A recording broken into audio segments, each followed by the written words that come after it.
buenas noches. Hacemos este programa especial al cumplirse un mes de la cuarentena dispuesta por el Gobierno Nacional para afrontar la crisis y esta emergencia sanitaria por la presencia del coronavirus en el territorio nacional. Denominado Ecuador ante el COVID-19, hoy pretendemos conocer y ampliar las medidas que ha dispuesto el Gobierno frente a esta emergencia. Estará interviniendo la ministra de Gobierno, María Paula Romo, y me acompañan en este diálogo los periodistas Gonzalo Ruiz, subdirector adjunto de Diario El Comercio y Radio Quito, y también Juan Carlos Calderón, director de la revista digital Plan B. Antes de comenzar este diálogo, vamos a compartir con ustedes un video que recoge cuál era la situación económica de nuestro país, del Ecuador, antes de la llegada del COVID-19, con dos precisiones. La primera, la reducción del 50% aproximadamente del precio del petróleo a nivel mundial, y la segunda también, el arrastre de un déficit considerable fiscal que mantenía el gobierno actual. Hoy, viernes 17 de abril, según las autoridades, se contabilizan 8.450 personas contagiadas con COVID-19 y 421 personas fallecidas por esta causa. Ministra, buenas noches. ¿Podemos ampliar un poco más el contexto en el que se ha desarrollado este primer mes de cuarentena? Buenas noches, muchas gracias y qué gusto compartir esta valoración, esta primera valoración más global hoy día que cumplimos un mes desde las medidas de restricción de circulación. Ha sido un mes muy difícil. Esta pandemia ha azotado principalmente a Guayas y Guayaquil, y hoy tenemos la presencia del virus y de personas contagiadas en todo el territorio nacional. Los primeros contagios se dieron a fines de diciembre en China y desde ese momento hasta el día de hoy se han extendido por el mundo entero. Efectivamente, no solo es una emergencia de salud, sino que además por el tipo de medidas que se toman para reaccionar, para responder a esta pandemia, para evitar el contagio, lo que ha provocado es una paralización en el mundo entero. Se calcula, es lo que dicen en este momento las estadísticas, que al menos 1 de cada 3 personas en todo el planeta está en aislamiento. Esto tiene unas repercusiones para la economía que van a llegar y que están llegando a todos los países del mundo. Y nosotros la vamos a vivir, la estamos viviendo con una diferencia. Un país sin moneda propia, un país sin reservas, un país sin ahorros y que ya tenía una difícil situación económica antes de que llegue la pandemia. Esto como una valoración rápida de lo que el presidente Moreno ha calificado como una triple emergencia. Una emergencia sanitaria, una emergencia social y una emergencia económica. Cumplimos el primer mes desde que se tomaron las medidas más duras y estamos, creería yo, a medio camino entre evaluar lo que ha pasado, pero también pensar qué viene en las próximas semanas y meses. Vamos a empezar con este diálogo. Lo habíamos dicho, nos están acompañando Juan Carlos Calderón y Gonzalo Ruiz. Juan Carlos, ¿le parece si comenzamos con usted? Muchas gracias, ministra. Un gusto Juan estar Carlos. aquí, Gonzalo. Yo creo que hay un punto ahí. Se menciona básicamente por epidemiólogos, por los expertos en tema de la crisis, la importancia de las pruebas. O sea, sin pruebas, sin el suficiente número de pruebas, pruebas rápidas y pruebas de diagnóstico, no se puede pensar siquiera en una salida ni siquiera ordenada. El Ecuador, quería preguntarle primero, ¿cuál es la situación del Ecuador real en número de pruebas? Todo el mundo anuncia pruebas. El alcalde Yuna ha anunciado 100.000 pruebas. Acaba de anunciar que van a traer 1 millón de pruebas. La alcaldesa de Guayaquil anunció como 200.000 pruebas. El gobierno anunció 200.000 pruebas, sin contar lo que dijo la exministra Andra Muñoz, que había comprado 2 millones de pruebas. Bien, ¿dónde están las pruebas, ministra? ¿Cuándo van a llegar la verdad sobre el número de pruebas? ¿Cuándo podemos tener certeza que las autoridades nos digan, mañana llegan tantas pruebas? No en los próximos días, como dicen los alcaldes, ¿cuándo van a llegar las pruebas, ministra? Juan Carlos, buenas noches. Hoy tenemos en el país 200.000 pruebas. 200.000 pruebas es lo que tenemos, y cuando digo tenemos me refiero al Ministerio de Salud. El Ministerio de Salud, o más bien dicho la Red Pública de Salud, el Ministerio de Salud y el Instituto Ecuatoriano de Seguridad Social. El Ministerio de Salud, cuando empieza esta crisis, hacía pruebas en un solo laboratorio, el laboratorio del INSPI en Guayaquil. Este laboratorio tenía una capacidad de más o menos 350 pruebas al día. Y el promedio de la cantidad de tomas que se hacen desde el primer día es de más o menos 500 pruebas. En los primeros días se certifican, se califican algunos laboratorios de alta complejidad, laboratorios privados, y los laboratorios privados también empiezan a hacer pruebas. ¿Qué ha pasado en las últimas semanas? El Estado, el sistema público de salud ha triplicado su capacidad para hacer pruebas. Es decir, hace 3 semanas podíamos hacer una, hoy podemos hacer 3. Esto no ha resuelto el cuello de botella que tenemos en este momento sobre pruebas represadas, porque ya venimos arrastrando casi un mes de mucho mayor número de tomas que de capacidad de hacer pruebas. Y hoy llegamos casi con 13,000 pruebas retrasadas. ¿Por qué? Esta mañana. ¿Por qué se da esta Porque situación? estaba el INSPI recibiendo 500 muestras diarias y su capacidad era 350 pruebas diarias. Y 2 o 3 días el único equipo que tenía el INSPI en Guayaquil estuvo fuera de funcionamiento. Hoy tenemos funcionando a los equipos de Quito, de Guayaquil, de Cuenca, y ya está instalado y calibrado el nuevo equipo, el equipo COVAS. Ese tiene una capacidad para hacer 1,400 pruebas diarias. Aún no está funcionando al máximo de su capacidad. El día de ayer se han hecho algo más de 1,000 pruebas y es lo más alto que hemos llegado. Y esperamos para mañana sábado que ya la máquina esté funcionando al máximo de su capacidad, 1,400. El país que más pruebas ha hecho, que se toma como un ejemplo de la reacción desde este punto de vista de las pruebas, que es Corea del Sur, hizo 15,000 pruebas diarias. 15,000 pruebas diarias. Nosotros con el COVAS la capacidad solamente de esa máquina llegaría a 1,500. Seguimos trabajando para tener una capacidad más alta. Se están calificando los laboratorios de las universidades públicas y privadas para que también puedan hacer pruebas, pero yo solo quiero señalar algo. El sentido de hacer las pruebas es que yo sepa si es que soy positivo y me aísle. A pesar de las pocas pruebas, porque son pocas para lo que queremos hacer, son pocas comparado con lo que está represado. Hoy lo que tenemos es que al menos 800 personas, de esos 8,000 datos que hoy ya dan positivo, al menos 800 personas después de dar positivo siguieron circulando. Entonces, las pruebas son fundamentales, lo dice la OMS, todos los países, todos los médicos, todos los epidemiólogos, pero las pruebas son fundamentales para tomar una decisión con las pruebas.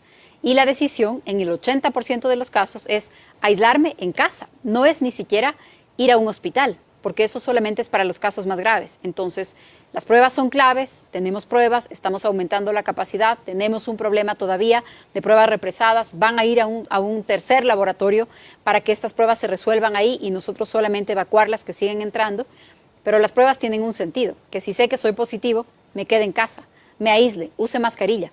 Si aún las personas que saben que son positivos incumplen las normas, entonces también tenemos otro problema por ese lado. Una repregunta ahí, ministra. Sí tienen ese sentido las pruebas, pero también tienen otro sentido. Es decir, poder generar un proceso de vigilancia activa, de vigilancia epidemiológica activa, hacer inteligencia epidemiológica. Poder aislar a las personas que tienen que ser aisladas sin que el resto de la población nos aislemos, ¿no es cierto? Es fundamental para salir del encierro. Así es. Ahora, ustedes han hecho el cálculo, el Ministerio de Salud ha hecho el cálculo de cuántas pruebas más o menos se tienen que hacer en el Ecuador para llegar a eso. ¿Cuál es la meta en cuanto a pruebas? Porque en este momento, voy a citar cifras del diario El Universo, que hace Paul Mena, el periodista, y en el Ecuador los máximos que han hecho pruebas este momento, hasta ayer, 33 pruebas cada 100,000 habitantes, en Guayas. Pichincha hace 11 pruebas cada 100,000 habitantes. Es nada, ministra. Así es, y todavía es muy poco para lo que se necesita, sobre todo para la próxima fase, porque no podemos pasar a relajar las medidas o a flexibilizar las medidas de aislamiento sin pruebas. También hay un tema importante que a veces cuesta mucho aceptar. Hay pruebas que solamente funcionan un determinado número de días después del paciente cero. Me refiero, por ejemplo, a las pruebas rápidas. Las primeras semanas que tuvimos ya de contagio, todo el mundo decía pruebas rápidas y hay que hacer pruebas rápidas y algunos alcaldes decían enseguida vamos a hacer las pruebas rápidas. Las pruebas rápidas no son diagnósticas, son pruebas que sirven precisamente para saber quién ha estado ya expuesto al virus y entonces empezar a abrir las actividades. Pero estas pruebas, según los especialistas, solo se recomiendan 30 días después del caso cero. Entonces, hay que mirar cuál es el tipo de pruebas, cuáles son las de PCR, cuáles son las rápidas. Por ahora, el Ministerio de Salud tiene 200,000, pero estamos entrando en un programa, el Ministro de Salud lo podrá explicar mejor que yo. Yo lo que les cuento es lo que traslada los especialistas, el equipo de salud al COE, pero tampoco se van a hacer pruebas a toda la población. Se están seleccionando y el Ministro de Salud está trabajando ya con un equipo en esto, diseñando muestras para saber en un determinado espacio, en un sector de la ciudad, en una ciudad, ojalá en algún momento ya en una provincia, qué porcentaje de población ha estado expuesto al virus. Entonces, también en estos últimos días se ha estado trabajando haciendo muestras en determinados lugares para tener esta medida de una manera más clara. Eso lo está diseñando el equipo de salud y no habrán cambios drásticos en las decisiones de aislamiento mientras no tengamos esa certeza. Muchas gracias. Les pido a nuestros compañeros panelistas que tratemos de ser un poco más precisos para poder abarcar la mayor cantidad de información en este espacio, sobre todo para conocimiento de la ciudadanía. Gonzalo, por favor, sigue usted. Gracias, Vanessa. Buenas noches, señora ministra, Juan Carlos, amigos televidentes. Quisiera afundar en lo de las pruebas, porque usted mencionó Corea del Sur, pero también otros países cercanos a Corea del Sur, Japón, Singapur, Taiwán especialmente, que tiene apenas 5 fallecidos hasta ahora, u otros países como Nueva Zelanda, que es un caso aparte, hicieron mayor número de pruebas. Y yo diría, atado a las pruebas, la cooperación internacional, que podría ir en pruebas rápidas o pruebas de las más certeras, y adicionalmente en equipos, vestimenta, en respiradores y otro tipo de asistencia internacional, está funcionando y con qué celeridad. Hay una responsabilidad de la comunidad internacional sobre eso, y el Ecuador podría de algún modo forzar la máquina, si se quiere, para acelerar esa cooperación en ambos casos. Sí, hay cooperación en materiales, hay cooperación en medicinas, hay cooperación en equipos, en trajes, en pruebas, hay cooperación científica, pero también es un momento en el que nada parece suficiente, sobre todo los días del pico más alto en Guayaquil y en Guayas. Y quiero hablar un poco de esto. Los países que mejor han respondido, hoy con cierta distancia lo podemos ver, los países que mejor han respondido frente a la pandemia, en su mayoría son países asiáticos. Hay algunos países europeos también. Y hay varios factores que confluyen ahí. Primero, muy buenos sistemas de salud, muchísima tecnología para atender rápidamente, aislar rápidamente a las personas que están positivas, y cuando me refiero a tecnología, incluso a través de mecanismos de vigilancia que hoy también empiezan a discutirse, qué tan intrusivos deben ser o pueden ser, pero buenos sistemas de salud, mucha tecnología. También lo que se ve en algunos de estos países es otro tipo de disciplina de la sociedad, una disciplina tal vez más férrea, sociedades más acostumbradas. Hoy día leía, por ejemplo, un estudio que decía Israel tiene una costumbre de cómo maneja el cierre de sus fronteras, la disciplina de la población, porque ha enfrentado otro tipo de adversidades, entonces la reacción a la emergencia ha sido distinta. Es más fácil evaluar con el paso de los días, pero nuestra situación es completamente diferente. Nosotros creo que llegamos a la pandemia no en esas circunstancias, no con toda esa preparación, aunque hay que decir que en este momento el número de camas en hospitales todavía no ha sido sobrepasado, pero en los días más graves de la crisis lo que sí tuvimos es un gran déficit en médicos y más o menos 2.000 personas del sistema de salud que dejaron de asistir a sus trabajos en esos días. Bueno, otro tema que alarmó y lo tocamos en su momento es el asunto de la inconsistencia de las cifras. Eso se está corrigiendo entre las cifras de fallecidos y por COVID y la sumatoria de otro tipo de fallecimientos. Se ha presentado estos días una estadística interesante en cuanto a los meses de abril y marzo, muy fuerte en cuanto al número de fallecidos en el caso del área de Guayas y Santa Elena, entiendo, y eso llama la atención. Mucha gente se pregunta, ¿alguna vez sabremos si todas estas personas que murieron por COVID o no?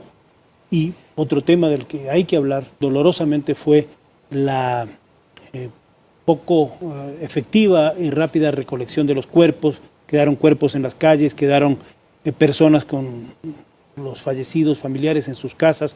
Eso fue un drama humano colosal. Entonces quisiera que comente esto porque me parece uno de los temas más sensibles, más allá de lo que viene después. Sí, absolutamente de acuerdo. Se ha mejorado mucho el tiempo de respuesta para este tipo de casos, pero lo que sucedió en los días del pico, me atrevo a decir, de la mayor cantidad de defunciones fue gravísimo. Gravísimo desde el punto de vista humano, gravísimo desde el punto de vista sanitario y por supuesto hoy se refleja también en algunos datos. Y sobre el tema de los datos también quiero volver. No es que hay un dato que sea verdad y otro dato que sea mentira, es que son datos distintos y nosotros lo que procuramos es ofrecer una gama diferente de datos para poder tener un panorama más claro de lo que está pasando. Pero los datos, por ejemplo, del Ministerio de Salud son cuántas pruebas se han tomado Y de ese universo, de las pruebas que se han tomado, ¿cuántas personas dieron positivo? De ninguna manera ese dato, el del Ministerio de Salud o el del COE, lo que pretende es decir, este es el total de personas contagiadas en el país. Ese no lo sabemos en Ecuador, no lo sabe ningún país, porque para eso se requiere aplicar las pruebas. Claro. Y cada país puede reportar el número de positivos dependiendo del número de pruebas que tenga. Y ese es el dato oficial. Sin embargo, hay otros datos, hay otra información que nos puede servir para saber lo que está pasando. No solo cuántas pruebas tenemos, cuántas personas están llamando a pedir en el número de emergencia una ambulancia por un tema relacionado a una afección respiratoria. ¿Cuántas personas están acudiendo a las emergencias de los hospitales por un tema relacionado a una afección respiratoria? Esto también nos permite ver qué es lo que está pasando más allá de la aplicación de las pruebas. En el país entero, sobre todo en Guayaquil, esta última semana tenemos una disminución muy significativa del número de personas que llaman por una emergencia médica, del número de personas que llaman a la línea exclusiva para COVID y también tenemos una disminución muy significativa del número de personas que van a la atención de emergencia en los hospitales. Entonces, para tomar una decisión, para evaluar en qué momento estamos de esta curva, que en un momento también les voy a decir el tema de los números aquí, pero para tomar una decisión, este es uno de los elementos. Pero luego tenemos también muchos otros indicadores. Y en el caso de defunciones, el indicador más alarmante, pero que ahí está y que es parte de lo que estamos utilizando en este momento, es el de las defunciones inscritas en el registro civil. ¿Vamos a saber la causa real de muerte? No. No vamos a hacer pruebas a todas las personas que murieron. No se están aplicando pruebas a las personas que murieron. Pero sí se está aplicando un protocolo de recolección de datos para poder tener causas posibles, sospechas. Esto tiene un nombre científico, se hace también en la medicina y es recoger algunos datos de la familia de quien ha estado cerca para poder clasificar de alguna manera y poder saber cuántos de estos casos son atribuibles a COVID. Pero se está haciendo.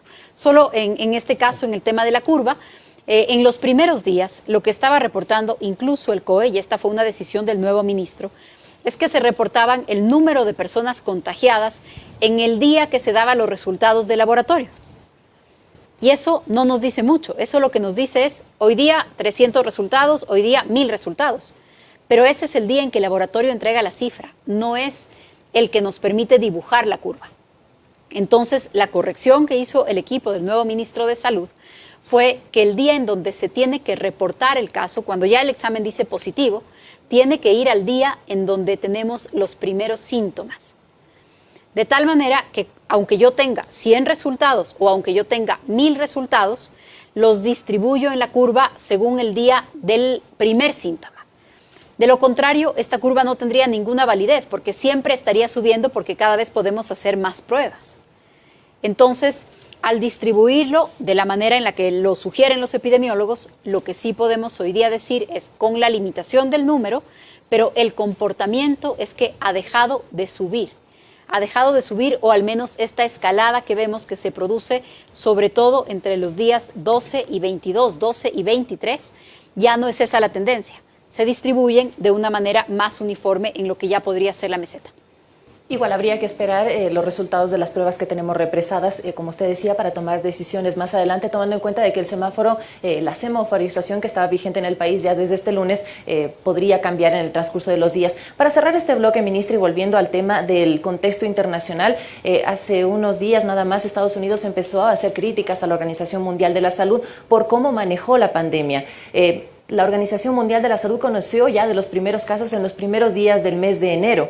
Pero recién el 24 de enero, sí, empieza a hacer una alerta internacional para que los países empiecen a tomar las medidas. ¿Fue demasiado tarde? Quizás se pudo haber controlado de alguna otra manera si recién el 14 de marzo, haciendo la corrección, se decretó la pandemia internacional. No hay ningún país que haya logrado evitar que llegue el virus. Hay países que han podido manejarlo de una mejor manera o de una peor manera, dependiendo de muchos factores. Ojalá llegue el día en donde nos podamos dedicar a buscar culpables. Yo creo que todavía no estamos nosotros en ese día para señalar culpables ni externos ni internos. Estamos todavía buscando cómo enfrentar la pandemia. Al menos yo, y desde el lugar y la responsabilidad que tengo hoy, no me corresponde el decir cuál fue el papel de la OMS, la verdad. Correcto. Bueno, vamos a terminar este primer bloque. En este segundo bloque, de la mano de las medidas que adoptó el Gobierno Nacional para que la gente sobre todo se encuentre en casa cumpliendo el confinamiento, y también medidas que tienen que ver con la restricción de la movilidad. Paralelamente tuvo que haber también operativos de seguridad que se dispusieron en todo el territorio.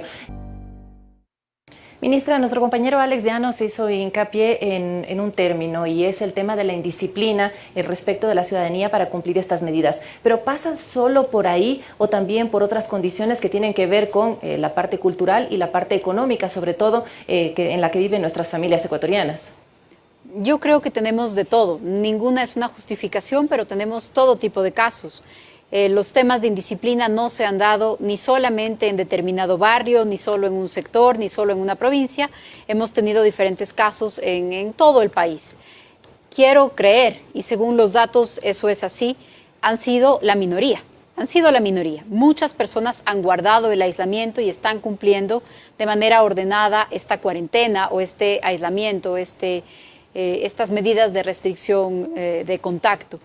Pero tampoco es que ha pasado solamente aquí. El día de ayer, en un estado de Estados Unidos, un grupo de personas organizaron una marcha en contra de las medidas de aislamiento y marcharon y se reunieron. También hemos tenido eventos específicos. La semana pasada, el Domingo de Ramos. El Domingo de Ramos tuvimos varias agrupaciones religiosas, sobre todo en la provincia de Imbabura, que incumplieron la medida e hicieron eventos religiosos grandes. Entonces, no creo que se pueda atribuir a una sola causa. No todo tiene que ver con la indisciplina de un determinado sector ni de una determinada edad. Hemos tenido infractores de todas las edades, pero sí, sin lugar a dudas, esta crisis pone una buena parte de la responsabilidad en nuestras propias manos. Tenemos más de 1,000 personas detenidas, 1,056 personas detenidas en los primeros días. Luego de que empezamos, 1026, luego de que empezamos ya las semanas en donde empezó a subir el pico de contagios, dejamos de hacer las detenciones y pasamos a las multas. Multas de $100, las detenciones solamente quedaron para los casos más graves, pero por ejemplo por incumplir el toque de queda o la salida de casa, etcétera, multas de $100, ya tenemos 13,000 personas que han sido multadas con $100. Multa de un salario básico unificado para los reincidentes, tenemos 558 personas. Y hoy día, en el reporte de la mañana, tenemos 58 personas en Guayas que van por la 5ª infracción. O sea que durante 5 veces ya han sido multados, ya han sido registrados, ya se les ha hecho un parte policial. Tenemos cientos de personas que van por la 4ª y por la 3ª. Entonces, sí, efectivamente, multas, sanciones, cárcel, sanciones para los conductores, puntos en la licencia, retención de los vehículos a los canchones municipales. Tenemos 6,400 vehículos sancionados. Tenemos 3,450 conductores de motos. Hemos estado vigilando con la policía, verificando el aislamiento de las personas que dan positivo y también de las personas que tienen que hacer aislamiento preventivo obligatorio porque regresan de viaje. La policía ha hecho 34,000 partes. Y con partes de verificación me refiero que van a la casa y verifican que la persona está en la casa. Esta es una herramienta aparte de la de geolocalización, porque en la de geolocalización, por último, yo podría dejar el teléfono, porque la herramienta lo que identifica es en dónde está el GPS. Pero aquí la policía ha ido a 34,000 casas a ver que las personas estén ahí. La cantidad de casos que tenemos con partes policiales son de más o menos una centena en este tipo de verificación, pero de todas maneras son muchos, porque si tenemos la instrucción de permanecer en casa, si sabemos que tenemos un resultado positivo, si es que lo que está en riesgo es la vida de las personas, no deberíamos tener esta cantidad de casos, la verdad, y sí tenemos mucho, y lamentablemente estafas de todo tipo. Estafas. Hubo una estafa hace 15 días más o menos, una cadena que estaba dirigida a ciudadanos venezolanos, en donde les decían que por la emergencia humanitaria podían pagar $20 para un vuelo humanitario y poder regresar a sus hogares. Les cobraban los $20, depositaban los $20 y por supuesto se trataba de una estafa. Hemos tenido estafas diciendo que van a poder ir a hacer un cobro o un consumo en supermercados por $500, por $800.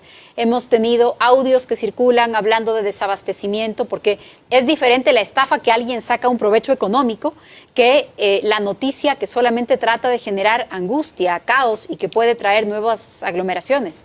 Hemos tenido gente especulando con las válvulas de los tanques de oxígeno, cobrando entre 10 y 15 veces más las válvulas de los tanques de oxígeno, las pastillas, las mascarillas.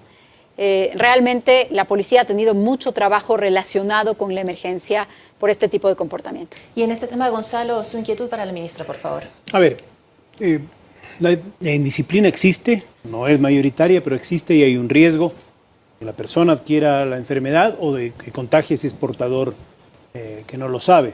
Los que están aislados y que salen de su casa no tienen razón de ser. Eso es un tema tremendo y deberíamos, como sociedad, reaccionar de otra manera. El otro tema es el que se señalaba en el reportaje, ya lo tocó Vanessa, es la gente que no tiene un trabajo fijo. Y en el país hay un alto desempleo. La gente que vende productos en la calle, vendedores ambulantes, que ya llegan a un límite de desesperación porque no tienen dinero para dar de comer. Y es un problema social aislado.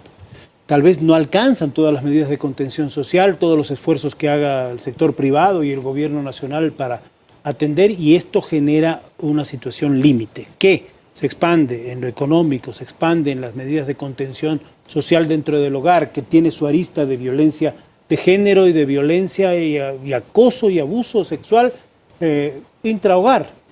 Cada hogar es un mundo, pero algunos son un infierno, es verdad.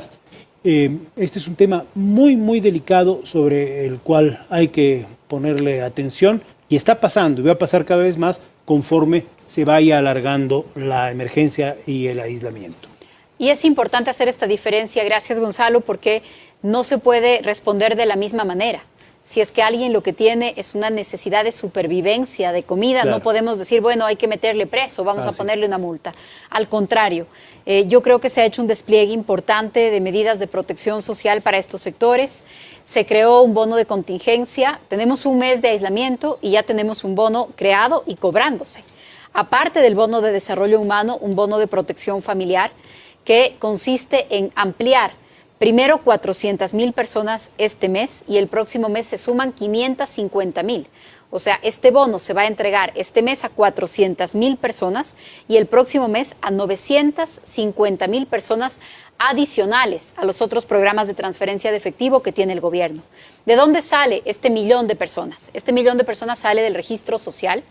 Son personas que en la estadística no están en la pobreza y la extrema pobreza de quien recibía el bono, pero están en una situación de vulnerabilidad porque está ahí probablemente alguien que era un reciclador de basura o alguien que era un vendedor informal. La informalidad en la economía ecuatoriana es la mitad del país. Tenemos una economía que está marcada por la informalidad, entonces no es una discusión sobre si recibe o no recibe el salario o que haga una compra por internet, es que vive al día. En estos casos se han entregado ya más o menos 500,000 de kits alimenticios desde el gobierno central, además de un gran esfuerzo de la sociedad civil, de los bancos de alimentos, de los gobiernos seccionales. Los bonos que se han cobrado ya superan por la fecha en la que estamos los 250,000, los 280,000. Se están cobrando, se pueden cobrar en el banco. En el banco del barrio, en el banco del barrio, en Pichincha, mi vecino, además del banco de Banecuador. Pero se pueden cobrar en estas sucursales no financieras, corresponsales no financieros, creo que es el nombre exacto, que permite que la gente vaya a la tienda de su casa, a la tienda de su barrio y que ahí haga efectivo, probablemente ya consumiendo este bono, porque es para eso, es para la subsistencia, para lo elemental. Y hemos abierto más puntos. De los puntos que venden alimentos de este tipo de corresponsales no financieros, en el país hay 10,700 más o menos que han estado abiertos ya estas semanas. El día de ayer autorizamos que se abran 4,000 más, que no venden alimentos y que estaban cerrados porque son Cafenet, un bazar, una papelería, una copiadora, pero que también permiten que la gente cobre el bono sin necesidad de nuevas aglomeraciones en los bancos. Entonces, hay un despliegue importante de protección social, pero en un país con tanta informalidad y pobreza como el nuestro, no es menor este tema y hay que atender también a la ruralidad. Hay diferentes mecanismos que se han desplegado para esto. La contención emocional, casa adentro, los problemas de violencia doméstica. Hay muchas denuncias a través de los teléfonos, pero sabemos que hay otras que no se pueden hacer porque el agresor está adentro y esto es un tema clave. Y lo que seguramente la gente, y voy a pegar la siguiente pregunta a eso, quiere saber cómo va a funcionar lo del semáforo de ahora en adelante. Mucha gente dice, no, es que ya se acaba. No, la gente está ansiosa, es evidente, hay que entenderlo. Es un tema que merece una explicación muy puntual, muy repetida, de cómo va a ser el proceso de esa vuelta a la nueva normalidad que usted mismo ha señalado. Están las dos juntas, pero bueno. Gonzalo, si le parece, podemos hablar de la nueva normalidad en el siguiente bloque, pero sí es importante la precisión sobre las violencias de género, sobre todo. Más de 6.800 llamadas al número único de emergencias 911, y de pronto yo también le pego la pregunta a Gonzalo, el tema de cómo hacer para evitar que el 50% de las llamadas sean falsas en este momento. Sí, este es otro de los temas de indisciplina que nos referíamos hace un momento. El 50% de las llamadas al 911, aún en medio de esta pandemia, el 50% son llamadas falsas. Habitualmente, y la ley permite que directamente se bloquee la línea, y la línea queda bloqueada por un tiempo, por disposición solamente del 911 cuando recibe la llamada falsa. Pero se ha optado por no bloquear la línea, porque ¿qué pasa si es que en esa familia hay alguien que necesita hacer una llamada de emergencia de verdad? Alguien que necesita una ambulancia o un médico. Entonces, no es momento para desconectarnos ni para desconectar a una persona, pero también se van a aplicar las multas de $100 para estos casos y se van a cobrar con la cuenta de teléfono a partir del mes de agosto. Esta es la decisión que se ha tomado. Sobre el tema de violencia, son miles de denuncias en un mes, pero para que nos llame la atención y nos llame a la conciencia a todos, son menos que en los meses sin COVID. O sea, si este número nos parece alarmante, en los meses en los que no hay COVID, el número es más alto. Probablemente porque, como bien dice Gonzalo, y muchas personas en estos días nos lo recuerdan, no es porque ha bajado la violencia, un fenómeno tan repetido y tan normalizado no va a desaparecer, peor en estas circunstancias de tensión extrema, sino que estoy todo el día con la persona a la que quiero denunciar. Entonces, esto seguramente impide que hayan más denuncias. ¿Qué estamos haciendo? Se están activando algunos mecanismos, tal vez vamos a recibir cierto tipo de denuncias por mensaje, se está pensando en palabras claves para que las personas puedan hacer las llamadas. Hay diferentes mecanismos sobre los que estamos trabajando para esto, pero efectivamente el hogar, el quedarse en casa, esa casa puede ser un lugar muy peligroso para algunas personas. La semana pasada tuvimos 2 femicidios en Quito. Es otro de los elementos que se añade. El tema de la dimensión de salud mental también es algo que hay que atender en estos días. Una de las opciones al llamar al 171 es contención psicológica. Se puede llamar para hablar con psicólogos y con estudiantes de psicología en un proyecto que incluye a 17 universidades del país. Tenemos más o menos 800 personas trabajando en esto, recibiendo llamadas para que alguien que está angustiado, que pasa una situación de violencia, que pasa por una pérdida, porque esto también es lo que ha sucedido en estas semanas, pueda hablar con alguien que haga una contención especializada. Es una de las opciones del 171 y está activada ya. Y le recordamos a la gente que se encuentra en casa 911 y también el 1-800 delitos en la opción número 4 para receptar sobre todo denuncias de tipo de violencia de género. Juan Carlos, por favor, sigue usted. Gracias, ministra. Gracias, Vanessa. Perdón que le saque un poco del tema, pero yo quisiera, usted, al mes creo que se puede hacer una mirada retrospectiva. Usted ha estado en el COE todo el tiempo, ha estado vinculada a los temas en general, ha estado casi en todos los temas, sin quererlo. El punto es, ¿qué pasó en Guayaquil? Es decir, yo quisiera que usted le explicara a Guayaquil, ¿qué pasó? ¿Qué pasó? ¿Cuánto de negligencia estatal hubo? ¿Cuánto de disciplina hubo? ¿A qué atribuir esta catástrofe humanitaria, porque yo la denomino así, en Guayaquil? Porque hay muchísimas explicaciones, los políticos culpan a uno, al otro, al gobierno, a la oposición, a la alcaldesa. En verdad, su criterio, ministra, después, sinceramente, nada más le pido sinceridad en ese sentido, porque queríamos saber cómo mira usted lo que pasó en Guayaquil. Lo que pasó en Guayaquil ha sido y es gravísimo. Y no creo que hay que mirarlo para buscar culpables ni para hacer un discurso político sobre eso, sino para aprender, para asumir responsabilidades y también para que no se repita. para que no se repita. Eso es probablemente lo más importante. Ni en Guayaquil ni en ningún lugar del país que se repita un nivel, una velocidad de contagio como la que tuvimos ahí. Eso es probablemente para lo que tiene que resultar más útil esta mirada crítica. Seguramente los epidemiólogos podrán explicar mejor qué pasó en Guayaquil y cuál fue el comportamiento de la enfermedad, pero desde el lugar en el que nosotros lo hemos visto. Sí fue la ciudad en donde hemos tenido más indisciplina. Sí es la ciudad en donde hemos tenido mayor cantidad de incidentes, mayor cantidad de detenidos, mayor cantidad de reincidencia.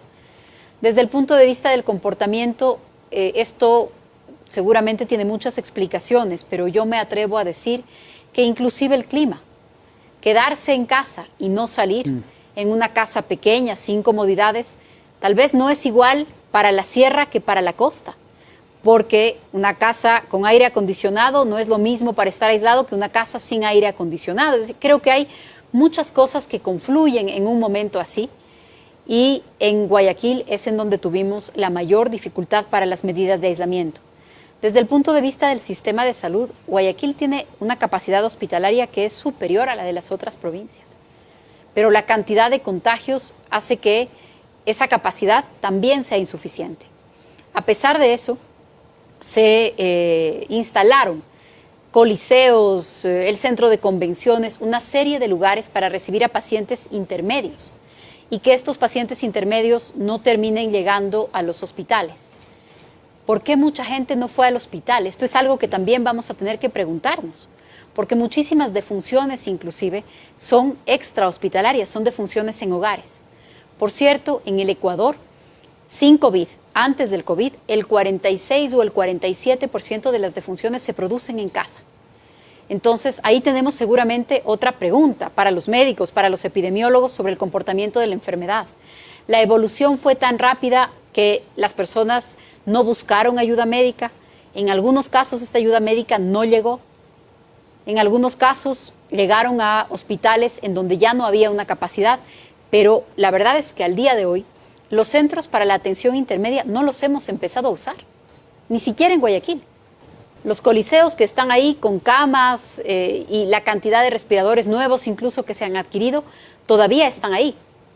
Pero la evolución de la enfermedad fue tan rápida que al parecer incluso impidió que muchas personas lleguen a los hospitales. Insisto, creo que en esa valoración los médicos, los estudios que se hagan, cuáles son los factores, la edad, porque, por ejemplo, hay muchas personas, cuando empezamos a ver la pandemia en Asia, se hablaba de un rango de edad en donde la mortalidad era mayor. Aquí no se ha comportado igual. Aquí la mortalidad es mayor en un rango de edad más bajo. Empiezan apenas los estudios, porque un mes nos permite mirar para atrás en algunas cosas, pero para los estudios clínicos no todavía. Empiezan los estudios clínicos, están averiguando si es que aquí las personas mostraban más como síntoma la fiebre o la pérdida de olfato y gusto, por ejemplo, que es algo que en los primeros análisis de personas confirmadas positivo de COVID aparentemente empieza a mostrarse, que hay más casos en donde el síntoma o el primer síntoma era la pérdida del olfato, la pérdida del gusto, incluso antes que la fiebre. ¿Será que las indicaciones sobre la fiebre se les dio más peso? Incluso para el triaje se les dio más peso que al tema del olfato. Hay cosas que los médicos podrán explicar mejor, creo yo. Pero, ministra, en torno al manejo de los cadáveres, o sea, yo no escuché en ninguna otra ciudad del mundo que haya tenido estas crisis como Milán o en España, Madrid, con los cadáveres en la calle. Es decir, el protocolo que sacó el COE respecto al manejo de cadáveres con COVID no fue un obstáculo, no fue el que provocó de alguna manera este cuello de botella en la recolección de cadáveres. ¿Qué pasó en el tema de los cadáveres? La realidad creo yo que superó a los protocolos en este caso, porque el protocolo no era un protocolo de alta complejidad, era un protocolo de protección para las personas que hicieran levantamiento de cadáveres, que es lo normal y que se sigue haciendo hoy día mismo. Pero el Estado, el sistema público, no recogía cadáveres. No lo ha hecho antes. El sistema de criminalística, la DINASED, la Policía Judicial, el Servicio de Medicina Legal y Ciencias Forenses, que son los que hacen una recolección de cadáveres en el país, en otras circunstancias me refiero, van a los casos de muertes violentas. Pero los casos de muertes violentas en un día muy difícil en Guayaquil pueden ser 8. 14, en un momento ya gravísimo, tal vez un día el año pasado, pero 100 o 200, que las funerarias no querían recoger, que los cementerios no querían recoger, que quienes estaban encargados de esos servicios dejaron de hacer por el temor del contacto, de la manipulación de los cuerpos, por el tema del COVID, por el toque de queda, por la restricción de horarios. Creo que todo eso confluyó, por supuesto, sumado a un incremento en el número de defunciones que de ninguna manera estaba en la previsión ni de las funerarias, ni de los cementerios, ni de los hospitales, ni de criminalística. Se armó un equipo para que el Estado se haga cargo de algo que antes no hacía, que era este tema de la recolección de cadáveres. Se está haciendo siguiendo con todos los protocolos, multiplicamos la cantidad de personas que lo hacían, se trajeron nuevos carros, criminalística llevó todo su personal para allá y hoy estamos dando una respuesta muchísimo más rápida, pero también el número es menor. Y las funerarias están trabajando a tiempo completo, sin necesidad de salvoconducto, los cementerios lo están haciendo de la misma manera. Es decir, después de este momento tan grave, en donde todos estos factores confluyeron, hemos llegado ya a hacerlo de una manera rápida y los casos son mucho menos. Ministra, ahora la pregunta que nos hacemos nosotros y que sin duda alguna se hará la gente que se encuentra en este momento en su casa es ¿cuándo terminará todo esto? ¿Cuándo volveremos a abrazarnos? ¿Cuándo nos encontraremos con nuestros familiares, con nuestros amigos? ¿Volveremos en algún momento a la normalidad? ¿Y cómo será esa normalidad? Ministra, el semáforo rojo por lo menos podría estar en las 24 provincias hasta el 26 de abril. Expliquemos un poco más cómo se aplica esta disposición en las 24 provincias y cómo podríamos ir cambiando y en función de qué. De acuerdo, y nos devuelve a la pregunta que hacía Gonzalo. Para la próxima semana, todos en rojo, todos en las mismas medidas de aislamiento. Y permítame saltarme a la pregunta sobre la normalidad o la nueva normalidad. Volver a que las cosas sean como las tuvimos en enero va a faltar mucho tiempo, meses. Salir a la calle sin mascarilla es algo para lo que no deberíamos ni pensarlo. Vamos a tener que llevar mascarillas, cubrebocas a la calle, a los lugares en donde haya muchas personas, guardar la distancia. Probablemente muchos de nuestros hábitos van a cambiar. El hábito de abrazarnos, de saludarnos con todo el mundo de beso, de darnos la mano, esto es algo que no se tiene que hacer y que no se va a hacer durante mucho tiempo para cuidarnos. Pero las restricciones tienen que encontrar un equilibrio entre cuidar la supervivencia, la salud, detener la velocidad de los contagios, hacer más lentos los contagios. Por cierto que vamos a tener contagios y el virus va a estar aquí por mucho tiempo. Pero lo que necesitamos es detener la velocidad de los contagios, que no sean todos al mismo tiempo para que el sistema de salud se dé abasto. Esto es lo que podemos procurar, pero necesitamos, decía yo, un equilibrio entre esa salud y la salud de la economía. Necesitamos mantenernos vivos y también mantener vivo el tejido económico, la industria, el comercio, el empleo en el país. Entonces, encerrados en nuestras casas, no vamos a poder quedarnos 6 meses. Probablemente quien tenga una enfermedad preexistente, una edad y una vulnerabilidad tiene que prepararse para estar aislado todavía por algunos meses. Pero necesitamos poco a poco recuperar actividades industriales, productivas, comerciales. ¿Cuándo? Esta próxima semana, aunque todos estamos en rojo, vamos a empezar con un proyecto piloto, con algunos proyectos piloto en el área de la construcción. ¿Por qué el área de la construcción? Primero, porque no es algo en donde estén todas las personas encerradas en un lugar pequeño. Podemos y estamos escogiendo proyectos en donde las personas guardan una distancia, no están todas juntas una con otra. Se pueden hacer turnos por cuadrillas para que no haya contacto con todos los trabajadores. Se puede hacer una supervisión muy cuidadosa de los síntomas. Se puede hacer un seguimiento de lo que pasa con los trabajadores y se pueden aplicar pruebas diagnósticas y pruebas rápidas para decidir cómo vamos organizándonos en el trabajo. El área de la construcción ha sido la primera en abrirse en muchos países que también empiezan a recuperar, a retomar los temas económicos, productivos. Vamos a ensayarlo nosotros también la próxima semana con algunos proyectos piloto. De todas maneras, hay que privilegiar el tema del teletrabajo. Las cosas que se puedan seguir haciendo por teletrabajo, eso sería lo ideal. Tenemos que organizar los horarios en el país, en las ciudades, probablemente para que el trabajo que requiere que yo me movilice, hayan 2 o 3 turnos distintos, para que no estemos todos juntos al mismo tiempo en el transporte público, por ejemplo. Porque este es otro lugar en donde el foco de contagio es muy importante. Hay que cuidar de manera especial a los niños. El tema de las clases todavía se va a tardar. Por supuesto, hay que poner atención en la nueva brecha que eso genera, porque no es lo mismo si yo voy a una escuela en donde me dan clases por internet y yo tengo una computadora en la casa y tengo conexión a internet, y no es esa la situación de todos los niños del país. Entonces, la utilización de la televisión pública, de la radio pública, de los medios de comunicación, de textos impresos. Probablemente no voy a asistir a clases todos los días, pero voy a tener un texto impreso para tener una guía para estudiar en casa. Claro. Entonces, y que se apersonen también los padres de familia en este proceso que es tan importante. Vamos primero con las preguntas, ministra, para ver si luego podemos hablar sobre el tema de la reactivación económica y este proyecto que ha enviado el Gobierno Nacional a la Asamblea Nacional, que entiendo es de preocupación también de ustedes. Juan Carlos, por favor. Gracias, Vanessa. El punto es que vamos a tener una fecha.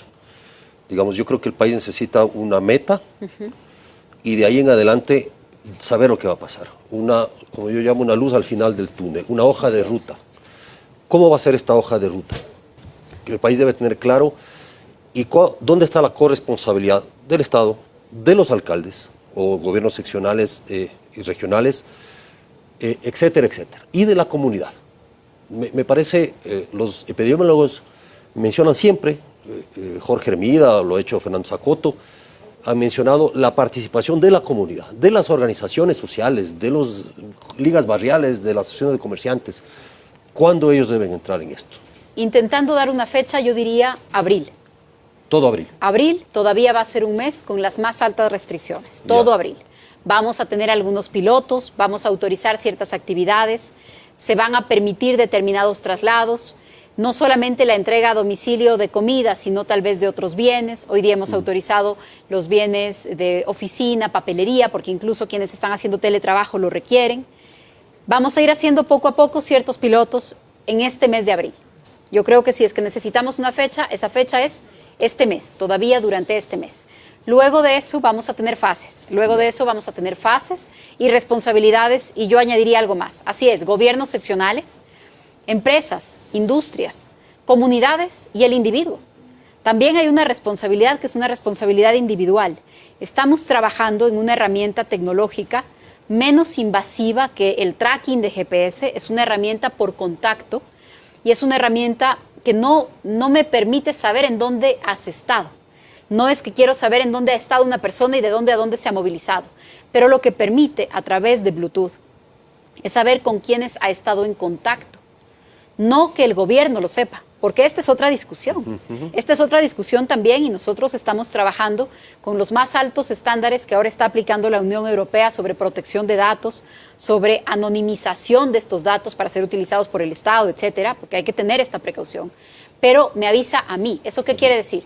Que si es que yo estuve en un supermercado y a este supermercado... Nos queda tiempo para dos preguntas. Gonzalo, por favor, seguimos con usted. Bueno, yo quisiera plantear un tema global. Hace poco escuchábamos una intervención, por ejemplo, de Osvaldo Hurtado, expresidente, que llamaba a la unidad de todos los ecuatorianos en torno al presidente Moreno. Cauce democrático. Acción Democrática pide también un gobierno de consenso. La crisis es gravísima.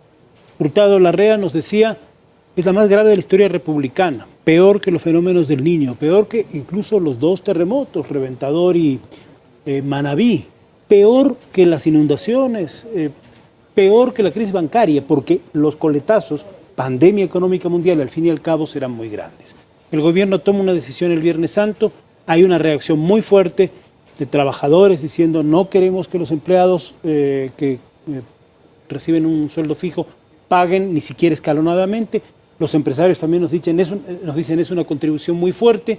Otros países están ayudando a los empresariados locales o nacionales para que tengan estímulos económicos, pero ahí están ya las propuestas en manos de la Asamblea Nacional. Y también, por lo visto, por lo que hemos pulsado con la Asamblea, no hay suficientes consensos para todo, a lo mejor algunos de los temas sí la aprueban, son leyes de emergencia que tienen que ser aprobadas rápidamente. Yo no veo la atmósfera de consenso nacional para eso. ¿Qué salidas hay y qué hacemos? Yo sé que no es su área, con la colaboración internacional. El mundo se declara en recesión mundial, lo dice el Fondo Monetario, habrá que acudir ahí.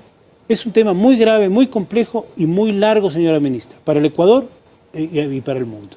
Así es, la crisis, la magnitud de la crisis es devastadora. Colosal. Tiene unas dimensiones nunca antes vistas. Nadie estaba listo para esto. Ninguna economía estaba listo para esto. Ninguna ley está lista para esto, porque las leyes parten de unos supuestos. ¿Qué puedo hacer yo en una emergencia? ¿Qué puedo hacer yo en una quiebra? Pero nada dice qué se hace cuando el mundo quiebra, cuando el mundo entero se detiene, cuando toda la economía mundial entra en recesión. Entonces vamos a tener que buscar salidas de unidad, salidas en donde nadie pretenda que hay un sector que no va a recibir la crisis, que hay un sector que va a salir indemne de la crisis. Yo creo que eso también es importante, es decir, la crisis la vamos a tener que pagar todos. Debería pagarla más quien más tiene.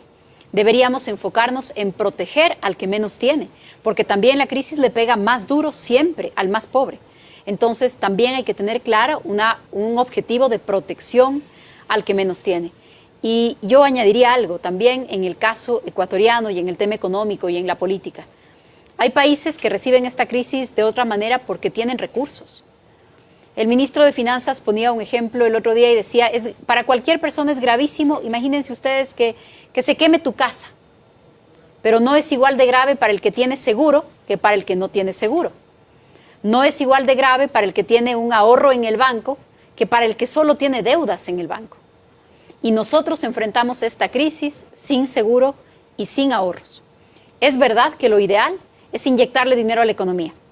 Y cada día que nosotros vemos, digo nosotros como gobierno, estamos trabajando y hablando todo el día con el presidente, con los otros ministros. Ustedes no se imaginan con la envidia que vemos el anuncio de que Perú pone tantos miles de millones de dólares en la economía, Chile pone tantos miles de millones de dólares en la economía, los países europeos anuncian el paquete de ayudas económicas. Todo eso es lo ideal y por supuesto que nosotros quisiéramos hacerlo. Pero para hacerlo, primero deberíamos tener esos recursos y este país no tiene ahorro. En octubre, una de las normas que fue negada en la Asamblea Nacional, lo que tenía era un seguro petrolero. Otra de las normas que fue negada en la Asamblea Nacional tenía que ver con tener fondos de contingencia, con tener fondos de reserva para un momento como este. ¿Quién sabe si es que el tiempo, eran muy pocos meses para pensar que íbamos a tener de pronto un gran fondo, pero lo que trato de decir es que claro que pensamos como país que un momento difícil podía venir y tratamos de diseñar herramientas. Ahora, señora Hoy ministra, no las tenemos. En no la las Asamblea tenemos, pero tenemos... en la Asamblea no hay espacio político, parece que no hay, hemos oído las distintas opiniones de los bloques. Los empresarios dicen, nos están ahogando en una economía que va a tener muchos desempleos, los trabajadores organizados también. Parecería que se acabó, que estamos en el límite, que no hay espacio político para más. ¿Qué salidas ve? Gonzalo, Solo podríamos decir- de pronto añadir la pregunta de Juan Carlos y con eso podemos Ya. hacer una conclusión Muy bien. en este bloque, si les parece. Sí, es decir, ¿cuál es el plan B si es que no hay salida política a lo que plantea el gobierno? Y una pregunta muy concreta, ¿está el gobierno pensando en la muerte cruzada? Respondo las dos preguntas que creo que van en la misma línea. Si es que los empresarios, los ciudadanos, los trabajadores, la asamblea le dicen que no al gobierno, no se lo están diciendo al gobierno, le están diciendo al país. Esta no es una iniciativa del gobierno. Esta es una medida para poder responder a la crisis y para que el país tenga una salida. Si es que la Asamblea tiene una mejor alternativa que la que el gobierno ha presentado, estamos deseosos de escucharla y la vamos a escuchar. Pero como gobierno nos ha tocado la responsabilidad al presidente Moreno, al equipo que lo acompaña, de conducir un momento tan difícil. Hoy en la mañana me llamó un político de mucha experiencia, retirado ya de la política, y conversó conmigo un par de minutos y me dijo, le voy a decir una cosa. Lo que a este gobierno le ha tocado enfrentar, yo no se lo deseo ni a mi peor enemigo. Nadie habría pensado en un escenario así, pero vamos a asumir la responsabilidad y hacer lo que sea necesario para darle al país una salida. María muerte Paula cruzada. Romo. Lo que sea necesario para tener una salida. María Paula Romo, ministra de Gobierno, muchísimas gracias por su presencia en este espacio. También agradezco a Gonzalo Ruiz, él es subdirector adjunto de Diario El Comercio y Radio Quito. También a Juan Carlos Calderón, quien es director de la revista digital Plan B, por su presencia y por compartir conmigo este diálogo. Y a ustedes, amigas y amigos de todo el país, lo único que le pedimos, por favor, quédese en casa.